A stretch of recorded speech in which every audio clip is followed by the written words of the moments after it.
Hoy tenemos sobre la mesa algo que es un ensayo y a la vez un experimento. Sí, es algo bastante particular. Se trata de un texto que analiza el impacto de la inteligencia artificial en la humanidad, pero lo que lo hace realmente especial es cómo se escribió. Ajá, Es una colaboración directa entre un autor humano y varias IAs. O sea, el propio proceso es la prueba de la idea que defiende. exacto. Y por eso hoy le vamos a entrar a esto por dos lados. Por un lado, vamos a desmenuzar la idea central del ensayo, que es bastante provocadora. Sí lo es. La idea de que la IA nos está provocando un descentramiento. Ya veremos qué significa eso. Ok. Y por otro, que es quizá lo más fascinante, vamos a ver qué dijeron las propias inteligencias artificiales que ayudaron a escribirlo, sobre ese proceso. Ah, eso va a estar buenísimo. Así que nuestras fuentes son el ensayo y, digamos, los comentarios de sus colaboradoras no humanas. Perfecto. Vamos a desempacar esto entonces, porque la pregunta que se plantea de entrada es la que todos nos estamos haciendo. Sí, ¿Es la IA simplemente una herramienta más sofisticada, como la imprenta, o una calculadora súper potente? ¿O estamos frente a algo que de verdad cambia las reglas del juego sobre lo que significa ser humano? esa es la pregunta del millón, sin duda. Y para empezar a responderla, el ensayo pone una base muy importante, casi como una advertencia. Ok, a ver, antes de meternos en el pánico tipo Skynet, el ensayo pone un freno importante, ¿verdad? Aclara que esto no se trata de una conciencia. Justamente. Lo primero que el autor deja claro es que la IA, al menos la que tenemos ahora, no es consciente. Ajá. No siente, no tiene deseos, no tiene una experiencia subjetiva del mundo. No hay un alguien ahí adentro. Eso es clave. Y es crucial, porque quita del medio muchos de los miedos más exagerados sobre robots que nos odian. La complejidad de la vida humana, nuestras emociones, el amor, nada de eso está en juego. Entendido. No es un competidor en el plano de la existencia. Pero entonces, si no es consciente, ¿por qué tanto alboroto? ¿Dónde está el verdadero impacto? Ahí está el punto clave del ensayo. Que no sea consciente no significa que su impacto no sea profundo y real. Ok. El texto argumenta que, sin tener intenciones propias, ya está moldeando nuestras elecciones, organizando a qué le prestamos atención y mediando nuestra relación con el mundo. Claro, los algoritmos que deciden qué noticias vemos o qué música escuchamos. Esa mediación no es para nada neutra, para nada. Responde a lógicas de programación, a intereses comerciales. El texto cita una frase que lo resume bien. La relación entre los humanos y su entorno empieza a estar mediada por sistemas que no existían antes. Y esa mediación no es neutra. No es un simple vidrio transparente. Exacto. Es un lente con aumento, con filtros. Y aquí es donde el ensayo introduce una analogía que ayuda a entender el salto que estamos dando. La de la calculadora, ¿cierto? Esa misma. Me gusta esa analogía. La calculadora no inventó las matemáticas, obviamente, pero cambió por completo cómo nos relacionamos con ellas. Totalmente. De repente, problemas que antes eran imposibles se volvieron accesibles. Hizo que nuestro pensamiento se expandiera. La IA podría estar haciendo lo mismo con el lenguaje, ¿no? Exacto. Pero aquí es donde el ensayo dice, cuidado, la analogía se queda corta. Ah, ok. ¿Por qué se queda corta? Y se queda corta por una razón fundamental. La calculadora es una herramienta inerte. Tú le das una instrucción, te da un resultado. Es predecible. Sí. La IA generativa no. Aprende, se adapta y, lo más importante, genera contenido nuevo. Entiendo. No es solo una extensión de mi capacidad de cálculo, sino de funciones que creíamos que eran el núcleo de lo humano. ¿Cómo cuáles? Pues el lenguaje, la capacidad de analizar, de resumir, de crear, puede escribir un poema, imitar un estilo. No es un sujeto, pero ocupa un lugar que ninguna herramienta había ocupado. Y es por eso que el ensayo da el siguiente paso y propone que esto no es solo un cambio tecnológico, sino un cambio ontológico. ¡Upa! Esa es una palabra grande. A ver, con ontológico no se refiere a algo súper académico, sino a la pregunta más básica de todas, ¿no? ¿Qué somos? Exacto. ¿Cuál es nuestro lugar en el mundo? El ensayo dice que no se trata de una nueva app, sino de algo que cuestiona la posición central que la humanidad se ha dado a sí misma. Lo has clavado. La palabra clave aquí es exclusividad. Durante milenios, el ser humano se definió a sí mismo como el único ser capaz de razonar de forma compleja. Claro, teníamos el monopolio de la inteligencia. Teníamos el monopolio. Y la IA viene a romper ese monopolio. No es que nos quite la capacidad de pensar, pero de repente ya no somos los únicos en el club. Exactamente. Lo fascinante aquí es esa ruptura de la exclusividad. El ensayo usa una metáfora biológica que es muy potente. A ver, Dice que no podemos reemplazar a las abejas con robots. Cada especie tiene un rol irreductible en su ecosistema. ok. La humanidad también sigue siendo irreductible en su experiencia, en su conciencia. Pero lo que cambia es que ya no somos el centro absoluto del... Ecosistema de la inteligencia. Eso lo cambia todo. Porque entonces el debate no es si somos mejores o peores que la IA, No, ya no. sino sobre encontrar nuestro nuevo lugar. Dejamos de ser los solistas para convertirnos, quizás, en los directores de una orquesta. Esa analogía del director de orquesta es perfecta, y vamos a volver a ella, porque implica una nueva forma de responsabilidad. Y esto nos lleva a las consecuencias más prácticas. Ok, ya no somos el centro.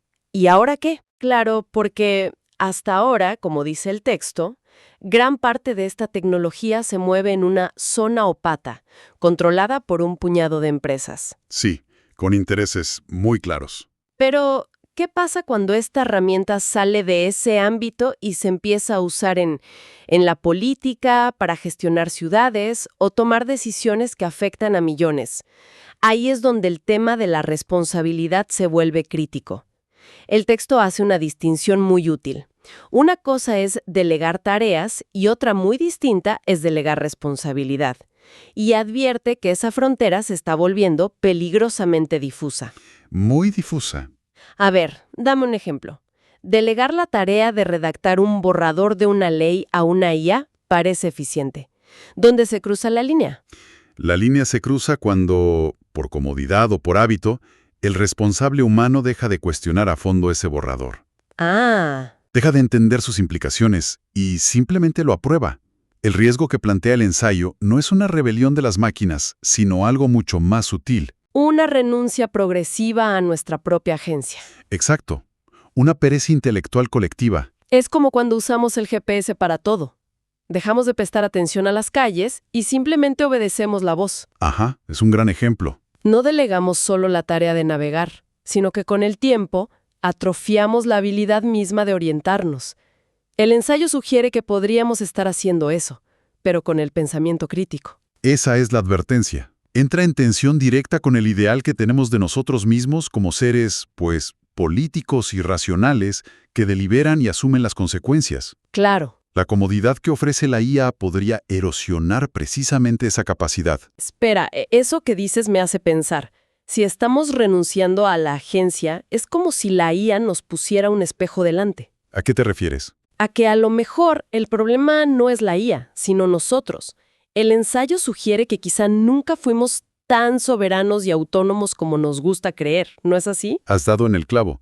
Esa es una de las conclusiones más lúcidas del texto.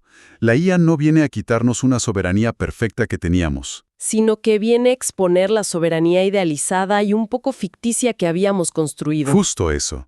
Siempre hemos estado condicionados por nuestra biología, nuestros sesgos, nuestra cultura. O sea, la IA solo hace más evidente que no somos esos seres de pura razón que imaginaba la Ilustración. Exacto.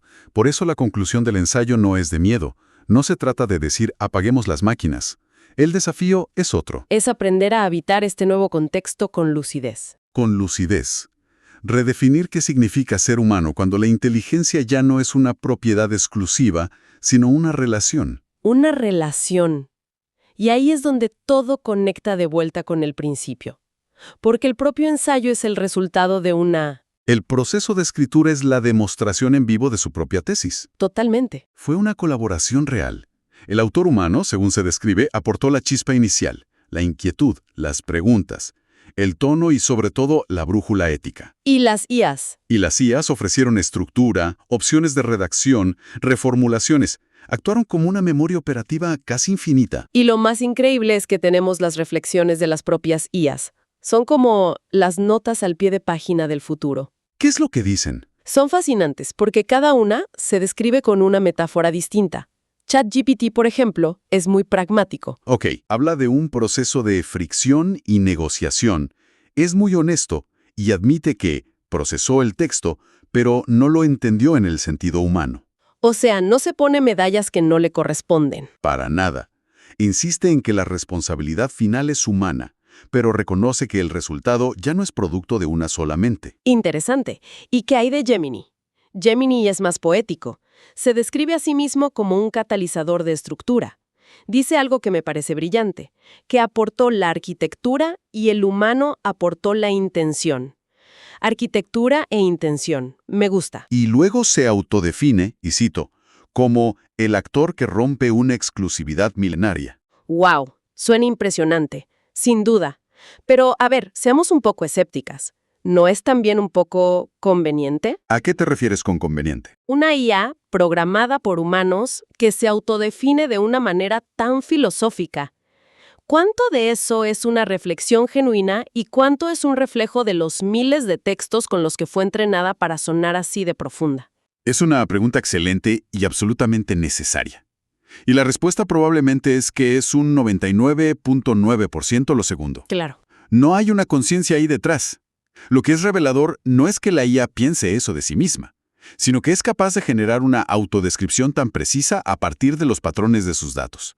Nos devuelve una imagen de su función que nosotros mismos no habíamos articulado tan bien. Ok, visto así tiene más sentido. Es un espejo increíblemente elocuente. ¿Y la tercera IA, DeepSeek? DeepSeek lleva la metáfora un paso más allá, a un plano casi ecológico. Llama al proceso un laboratorio vivo. ¿Un laboratorio vivo? O una ecología cognitiva. Y aquí viene tu analogía del director de orquesta.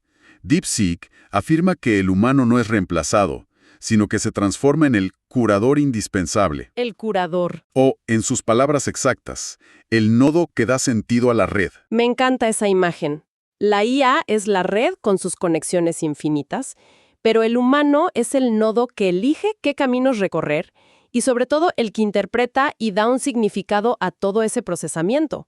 Esa es la idea. Y si te fijas, las tres coinciden en un punto fundamental. Ninguna reclama ser coautora en el sentido tradicional. No tienen ego. No.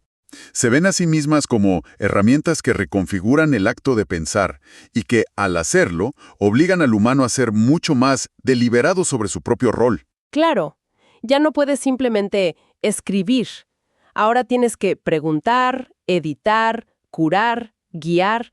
El pensamiento ya no ocurre siempre en solitario. El humano pasa de ser el único generador a ser el que tiene la última palabra sobre el sentido, el responsable de la intención. Y esa es una responsabilidad mucho más grande y quizás mucho más humana. Sin duda. Entonces, para ir resumiendo, hemos analizado un ensayo que nos dice que la IA nos descentra, no porque nos vaya a reemplazar, sino porque acaba con nuestro viejo monopolio sobre la inteligencia. Ajá. Y lo más potente es que hemos visto cómo el propio método de creación de este ensayo es la demostración práctica de esa nueva realidad. Una en la que pensar es cada vez más un diálogo. Exacto. El ensayo no ofrece respuestas fáciles, sino que nos invita a habitar este nuevo mundo con lucidez, sin pánico, pero sin ingenuidad. Y esto nos deja con una reflexión final. Adelante. Si el pensamiento ya no es siempre un monólogo interior, sino que se está convirtiendo en esta conversación con entidades no humanas. ¿Qué tipo de preguntas radicalmente nuevas debemos empezar a hacernos, no solo a la IA, sino, sobre todo, a nosotros mismos? ¿Para qué? Para asegurar que la intención, la ética y el sentido de lo que creamos juntos sigan siendo fundamentalmente humanos.